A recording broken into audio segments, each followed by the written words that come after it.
So Rose, in your experience, are there anything simple that a leader can do to authentically practice empathy or to build trust? That seems to be a key criteria for successful relationships. Yes, it is very much, and it is very simple. Makes you wonder why more people don't do it. Uh, First of all, what everybody desires most is to be recognized and to be accepted for who they are, to have their contributions acknowledged. And a lot of leaders don't realize that if you walk past someone and don't say hello, or somebody has worked for you for a long time and you don't know their name, those are signs that they're not important. And for the leader, when I have, because I have coached many leaders, they will say, well, I had this big problem on my mind, or I was trying to work through something and I was walking through the hallway. It never occurred to me that somebody would look at me that way, that they would expect me or want me to say hello or good morning or how are you.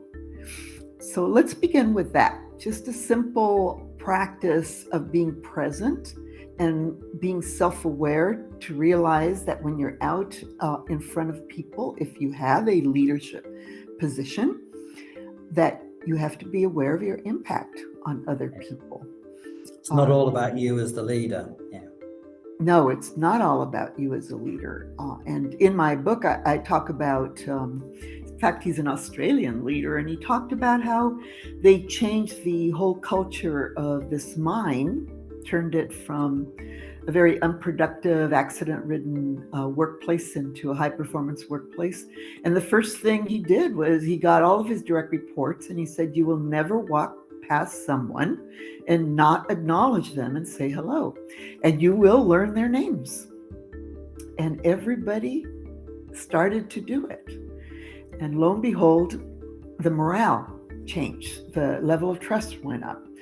So these things they're very extremely simple, and maybe they're so simple that people have trouble believing that that really works, but it does. Yes.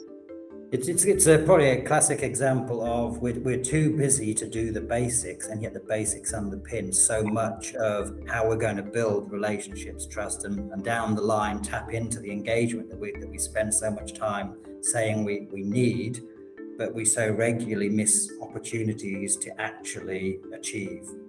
And to connect with people, to connect as a human being with others. Which takes a certain amount of willingness to be vulnerable and take risks.